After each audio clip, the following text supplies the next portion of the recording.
From a main road near Paris, the flags of 12 nations can be seen against the skyline. These 12 nations have united in an alliance to preserve the peace of Europe. Here at Marly-le-Roi, on a site donated by the people of France, is the supreme headquarters of Allied Powers Europe, SHAPE. Until a year ago, this was farmland. 6 years ago, the men who tilled this soil believed with all of us that peace was at last secure.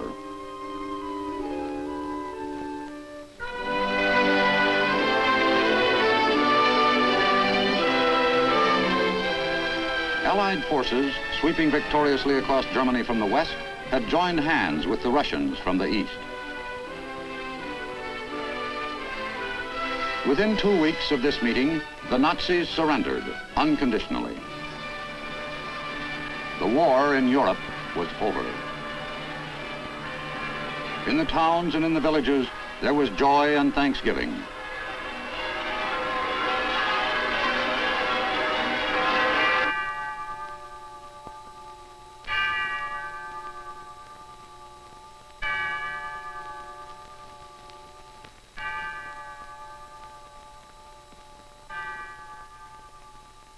There was work to do. Men wanted to return home. They were impatient to be demobilized. The great armies of the West began to melt away.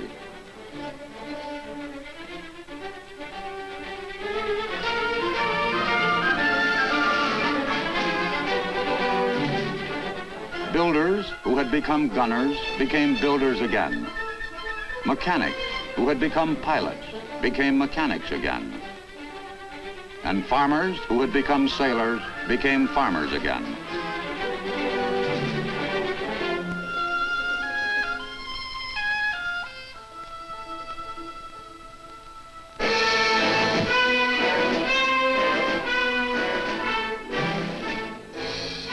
But the Russian leaders were not in the same hurry. The small group of men in the Kremlin had long ago dedicated themselves to the spreading of communism by all possible means. They controlled Russia. They planned to control Europe and the world. They knew that an army can be used not only to fight wars, it can be used to intimidate. Bordering Russia were a number of countries which had been overrun during the war. Estonia, Latvia, Lithuania, Romania, Bulgaria, Yugoslavia, Albania, Hungary, Czechoslovakia, and Poland. In meetings at Yalta and Potsdam, it had been agreed between Russia, Great Britain, and the United States that occupation of these countries should be temporary and that freely elected governments should be set up as soon as possible. Poland, for example. Since its liberation from the Nazis, Poland had been occupied by the Red Army, and a provisional government referred all matters of importance to Moscow. The government chosen by the people was still in exile. At Yalta, Stalin had agreed that members of the exiled government should be invited to return, and that elections should be held to ensure that the Polish people had an opportunity of choosing their own leaders. Trusting the word of the Kremlin, Mikolajczyk, the head of the exile government in London, returned to Warsaw. Elections were held. Other parties were permitted to stand against the communists. It calmed the anxieties of a liberty-loving people and made a show of fairness to the world. The popularity of Mikolajczyk and his peasant party increased. But the Soviets had retained control of the press censorship and the secret police. 250 of the peasant party candidates were disqualified on absurd excuses. 135 were arrested. 5 died. His own life in danger, Mikolajczyk became once more an exile. In November 1949, Soviet Marshal Rokossovsky took over as Polish commander-in-chief. Poland ceased to have any further independent existence.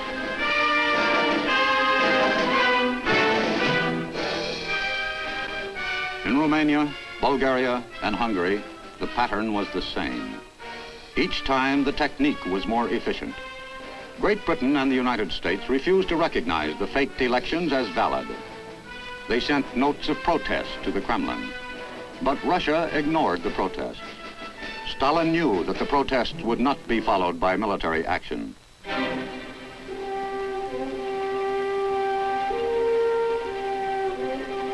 In fields throughout the West, armaments, the surplus of democracies, lay rusting. The West was no longer in a position to take military action over any issue.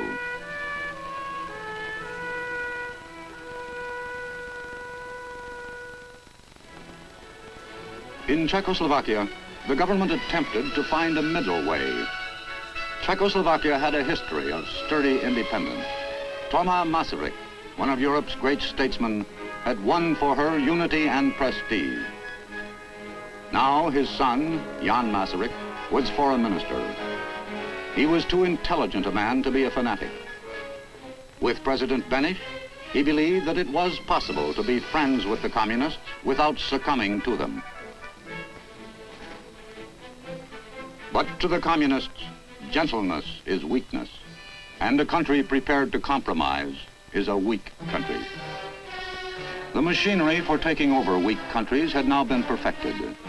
The coup in Czechoslovakia was swifter and more efficient than ever before. Within a week, opposition was suppressed. Communist action committees were formed and local liberal leaders were purged. The radio, the press, and the government of the country were seized. There was another victory to celebrate. Victory over freedom. President Beneš was allowed to retire to his country house.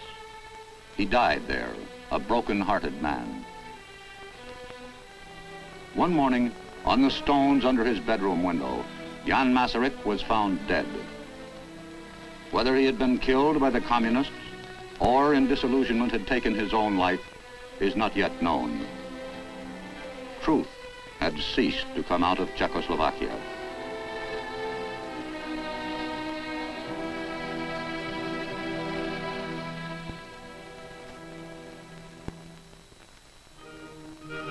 But not all the countries on which communist pressure was brought to bear were swallowed up. In March 1945, the Soviet government denounced its treaty of friendship with Turkey. They offered to renew it if the Turks would cede a certain territory and allow them to establish bases controlling the Bosphorus and the Dardanelles. But Turkey remembered that only 5 years before, Estonia, Latvia, and Lithuania had lost their freedom through playing host to Soviet troops in this way. The Turks refused. Soviet pressure increased, but the Kremlin's agents within the country were not strong enough to foment internal strife. In Greece, however, they met with more success. Here, a strong communist force split the country, and the Kremlin was able to stir up civil war. Backed by arms from the adjoining Soviet puppet states, they brought bitterness, despair, and death to the Greek people.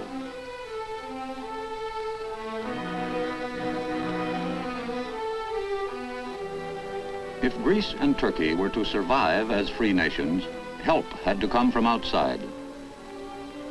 In March 1947, President Truman asked the United States Congress to send immediate aid to Greece and Turkey. I believe that it must be the policy of the United States to support free peoples who are resisting attempted subjugation by armed minorities or by outside pressures.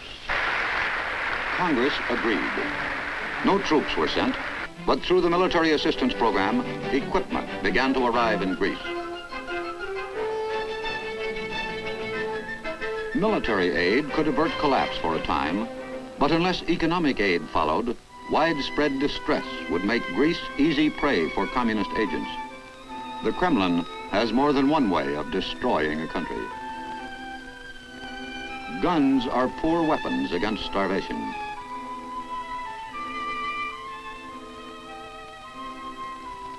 Military aid had to be backed with economic aid.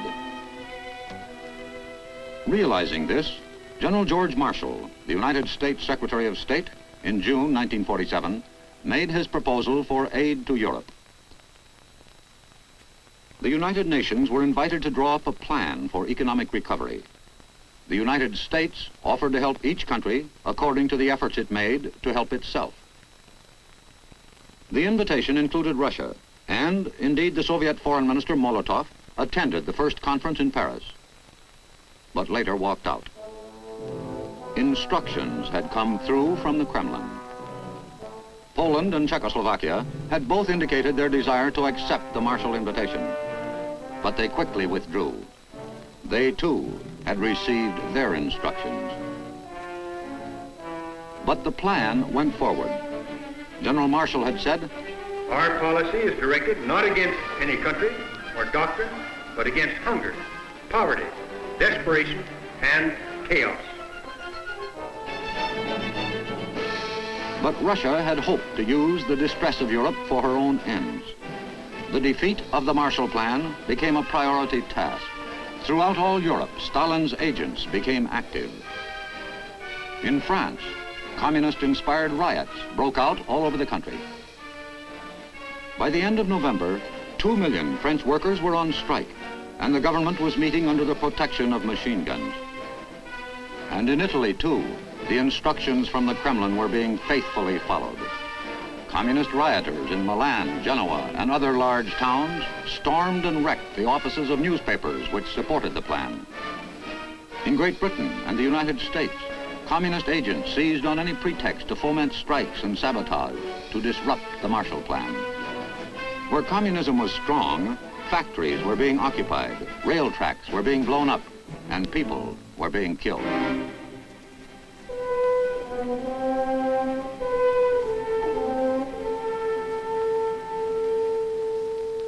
Realizing that unopposed, the men of the Kremlin would eventually destroy Europe, the nations of the West at last began to talk of collective security. In March 1948, a treaty providing for collaboration in economic, social, and cultural matters, and for mutual assistance in the event of aggression, was signed at Brussels. It brought together Great Britain, France, Belgium, Luxembourg, and the Netherlands. Under the chairmanship of Field Marshal Montgomery, a Commanders-in-Chief's Committee was set up to study the problems relating to the defense of Europe. At the headquarters in Fontainebleau, many plans were examined and tested.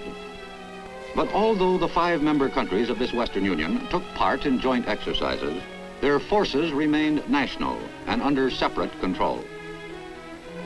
Western Union was not a complete union. It failed to deter the men of the Kremlin from their policy of aggression. Attention now focused on Berlin. Since the end of the war, Berlin had been divided in administrative sectors controlled by Russia, France, Great Britain, and the United States. Each country accepted the responsibility of feeding, heating, and clothing the people within its own sector. But the city itself was surrounded by territory controlled by Russia. Supplies for the French, British, and United States sectors had to be brought across this territory. On a trumped-up excuse, Russia decided to cancel this arrangement. Trains, barges, and road transports were stopped. It appeared that the alternatives before the West were to leave Berlin ignominiously, or to stay and allow the people within the British, French, and U.S. sectors to starve.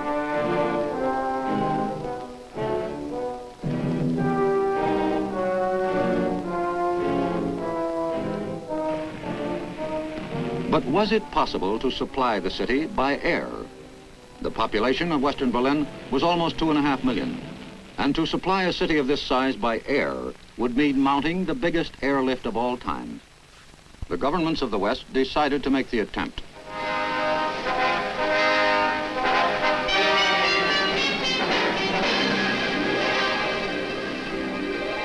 From bases in England, France, and the U.S. zone in Germany, the first planes began to arrive.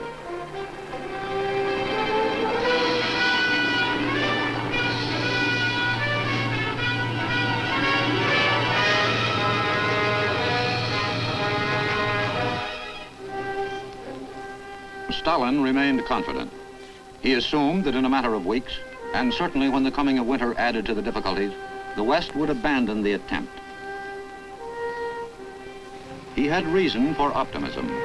Snow and fog made flying increasingly dangerous.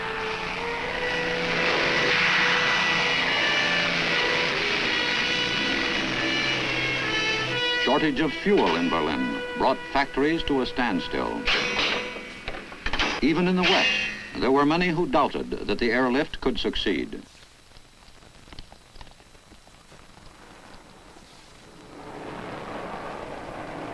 But they were wrong.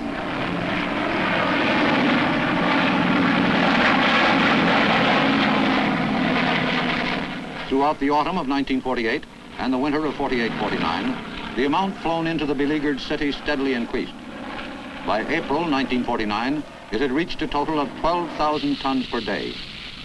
For 9 months, the life of Western Berlin was maintained by air, and each day, the prestige of the West rose. By early summer, the Russians were ready to negotiate. In May 1949, the blockade was lifted.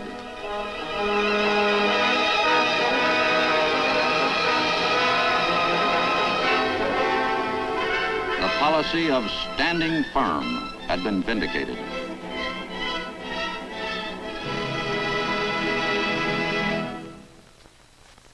Separately, the nations of the West could not stand against the threatening might of the USSR. Yet, together, their resources could more than match those of the Soviets. It was first important that they should reach an agreement to stand firmly together and use this potential strength in the defense of peace. The Brussels Treaty had been a step in the right direction, but its scope was small, even within Europe, and it did not include the vast potential of Canada or the United States. The creation of a larger collective union became necessary. On April 4, 1949, the North Atlantic Treaty was signed between France, Belgium, Luxembourg, the Netherlands, the United Kingdom, Norway, Denmark, Italy, Portugal, Iceland, Canada, and the United States. The pact was designed to keep within the letter and spirit of the United Nations Charter. The treaty members realized that real peace is more than an absence of war, and they seek to promote political and economic stability in the North Atlantic area. To ensure this, they are sworn to stand together against aggression. An attack against one would be an attack against all. This union of 12 nations became known as the North Atlantic Treaty Organization, or more simply, NATO. A North Atlantic Council, comprising the foreign ministers of the NATO governments, was formed to carry out the treaty's clauses.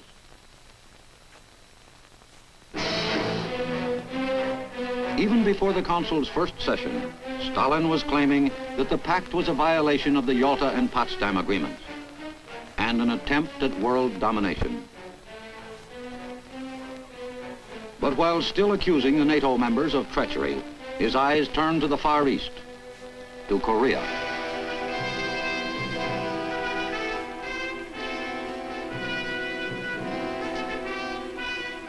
In June 1950, with Soviet approval and assistance, a North Korean Communist army invaded the South. The United Nations Army was sent to Korea to hold the aggressors at bay. Realizing now that in Europe, too, freedom must have teeth as well as a voice, the North Atlantic Council agreed on the establishment of an integrated force at the earliest possible date.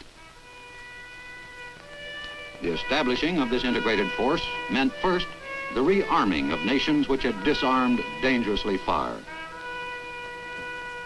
Beyond that, units from those nations with different languages, different traditions, different ways of life had to be built into a unified armed force. NATO agreed that this could be best achieved by delegating to one man sufficient authority to enable him to organize an Allied command with the least possible delay. On September 26, 1950, the post of Supreme Commander was created. But it was of major importance that the first man appointed to this post should be acceptable to the governments and to the people of all 12 nations. The choice was unanimous. In December 1950, the North Atlantic Council asked the President of the United States to make General of the Army Dwight D. Eisenhower available for duty as Supreme Commander, Allied Powers, Europe.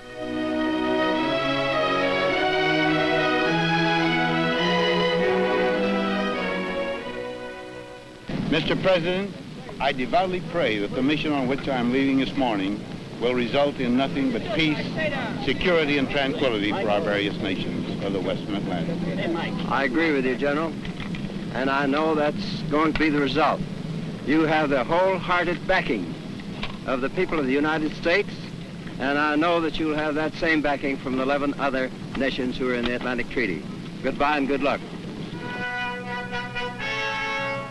Before concentrating on the complex details of planning his integrated force, General Eisenhower, with his Chief of Staff, General Gunther, set out on what he called an exploratory trip.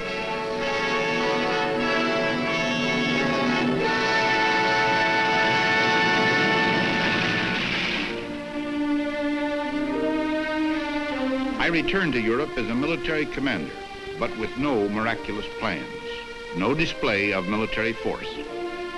I returned with an unshakable faith in Europe, this land of our ancestors, in the underlying courage of its people, in their willingness to live and sacrifice for a secure peace and the continuance and the progress of civilization.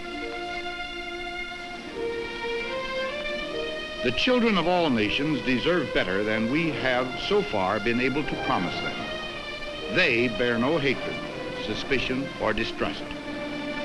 Let us work for them and put aside all prejudices and past grievances. And let us never shrink from defending their birthright of liberty, even as ours has been cherished and staunchly defended for us. In each of these countries, there is much to protect, and the theme of freedom runs through the literature of each. First, France. Countries are well cultivated, not as they are fertile, but as they are free.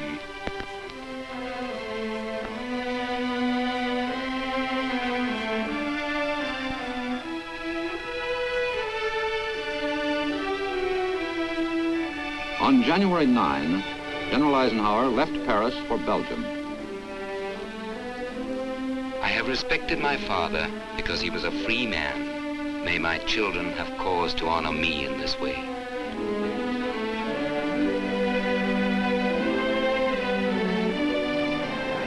January 10, the Netherlands.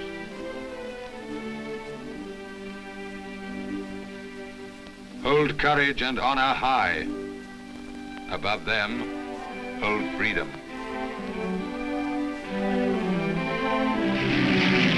January 11, Denmark. This land will be lovely as long as it is free.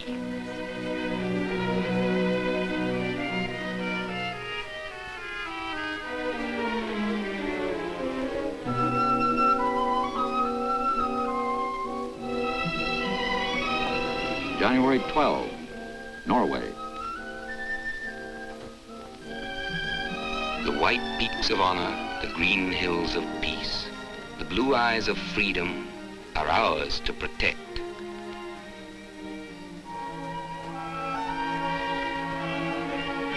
January 13, Great Britain. This England never did, nor never shall, lie at the proud foot of a conqueror.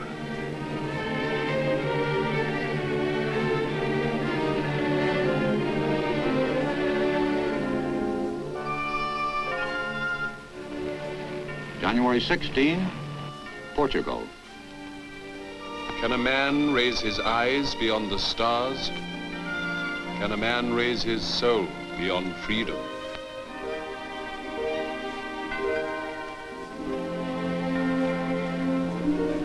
January 18, Italy. The time will come when we shall give our hand to men of freedom from each brother land.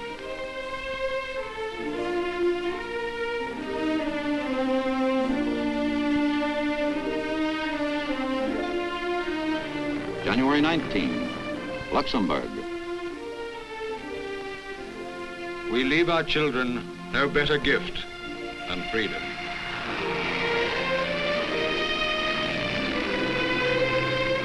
On January 24, after a visit to Germany to consult American, British, and French commanders there, General Eisenhower continued his tour to Iceland. He who would take our freedom is our enemy.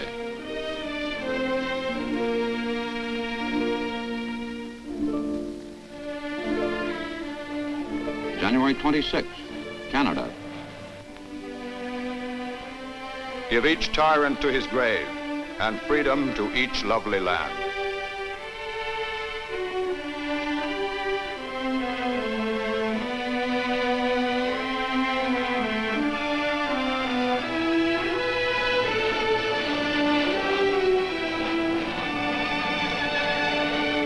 January 27, the United States.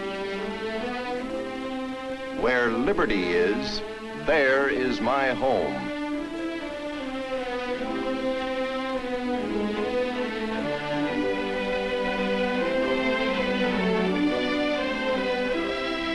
In 3 weeks, General Eisenhower had visited 12 countries.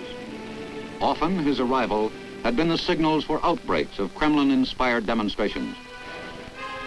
The men in the Kremlin realized that unity in the West would mean the end of easy aggression. Communist posters appeared on walls. Riots and strikes were timed to disorganize the receptions. But a growing awareness of the issues involved was at last beginning to make the people of Europe reluctant to act as communist dupes. The planned demonstrations came to nothing.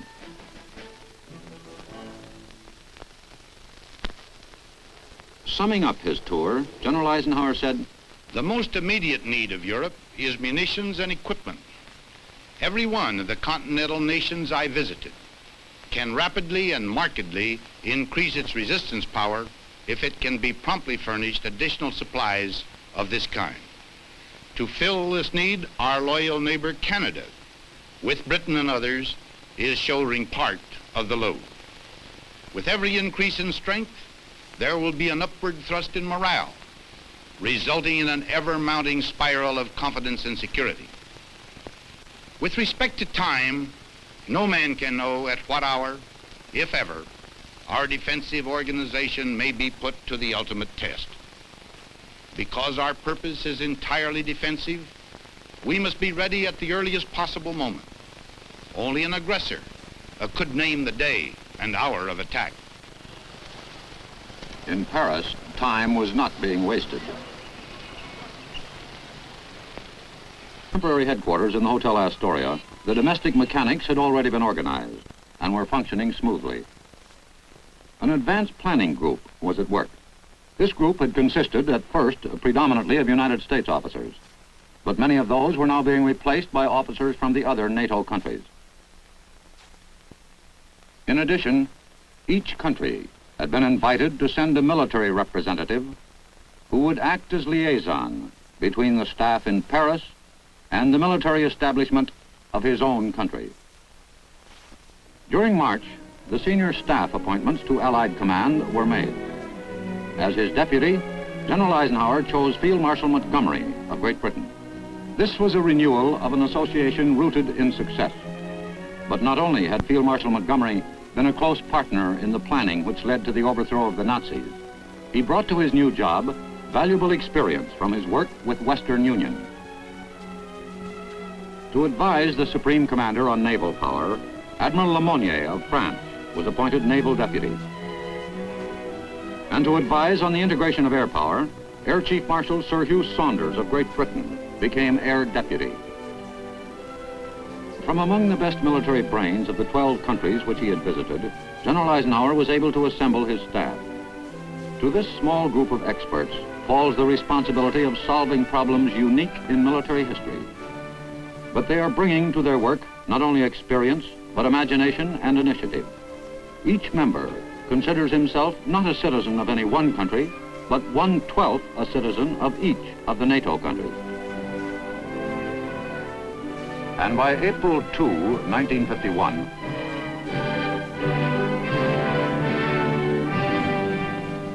For many months, the nations of NATO have been engaged in building for themselves a wall of security.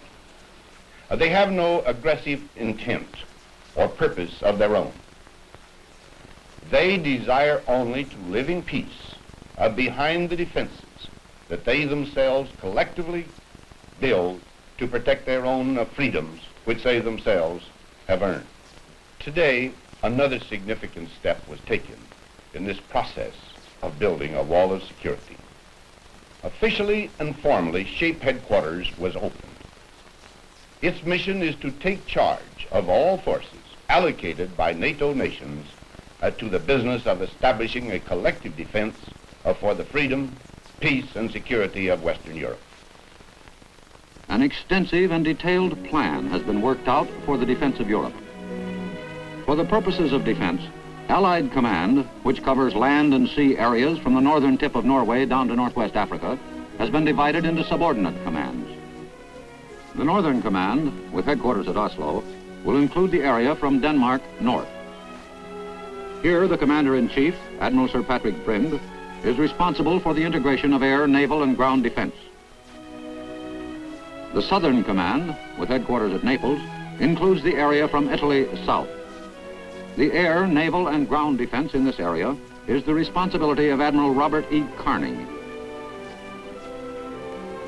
In the central area, with headquarters at Fontainebleau, there will be the largest concentration of forces. There are three commands: air, naval, and ground. For the ground forces, the General of the Army, Alphonse Juin. For naval forces, Vice Admiral Robert Jojard.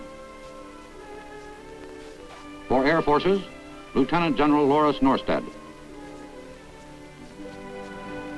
It is the responsibility of those 5 subordinate commanders and their integrated staffs to organize and train the national units of soldiers, sailors, and airmen.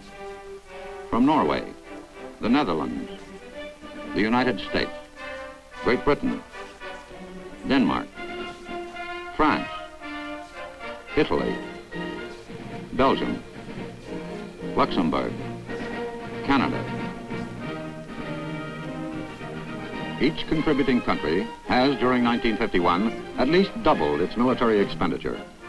In almost every case, this has meant great strain on already overburdened national economies and increased sacrifices on the part of each individual within the NATO countries. In addition, almost every country has increased its period of military service, and strong, ready reserve units are being built. Despite the fact that France and Great Britain are already fighting communism in Indochina and in Malaya, they have both made important contributions to Allied command by doubling their forces in 1951. Belgium, Luxembourg, the Netherlands, Denmark, and Norway have considerably increased their forces during 1951. Italy has made the maximum contribution allowed within the peace treaty. Canada, in addition to providing arms for 2 Allied divisions, has sent her own forces across the Atlantic. The United States has broken peacetime tradition by sending troops to Europe beyond her occupational commitments. In addition, through the Mutual Defense Assistance Program, she has supplied planes, tanks, and guns to many of the other countries. As the weeks pass, and as national rearmament programs swing into action, still more and more forces will be allotted to the command and absorbed into it. During the year, a NATO training college was opened. Here, further steps are being taken towards integration. Officers from all the member countries are learning how to cope with the many problems facing the architects of a truly international force. From the high-ranking planners to the individual soldier within each of the NATO countries, training is being standardized and intensified. Through the summer and autumn of 1951, various land, sea, and air exercises were held within the regional commands.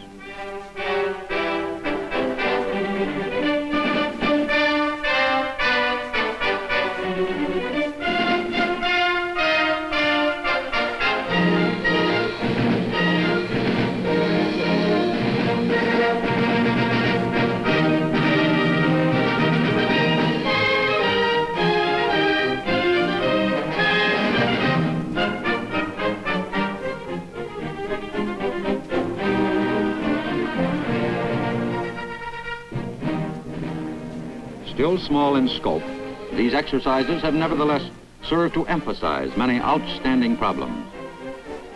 First, and most important, there is still a shortage of equipment. Although rearmament programs in almost all the NATO countries have been stepped up during the past year, there is still a need for yet more planes, tanks, ships, and guns.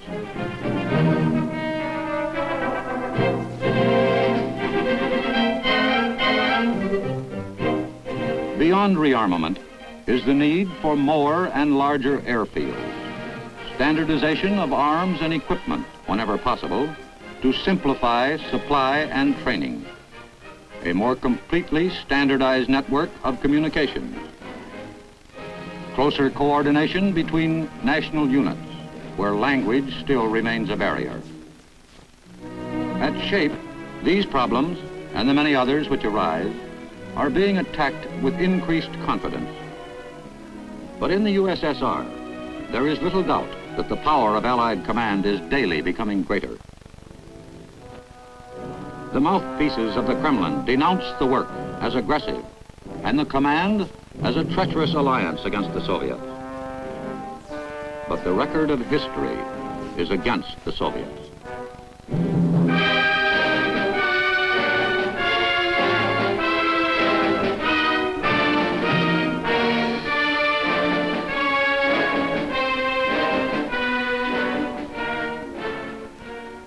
This is the pattern of aggression which has threatened the peace of the free world since the end of the war.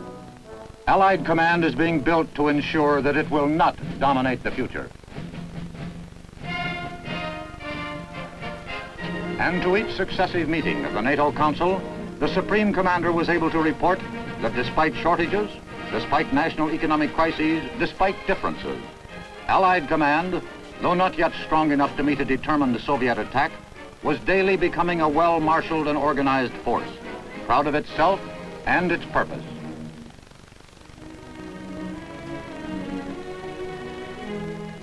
But the final success of a crusade which has just begun will depend on the efforts of all men of goodwill in all the countries which have joined together to preserve peace. France, Iceland, Great Britain, the United States, Denmark, Italy, Canada, Belgium, Portugal, the Netherlands, Norway, Luxembourg, and now Greece and Turkey. In their continued unity lies the real hope of the free world.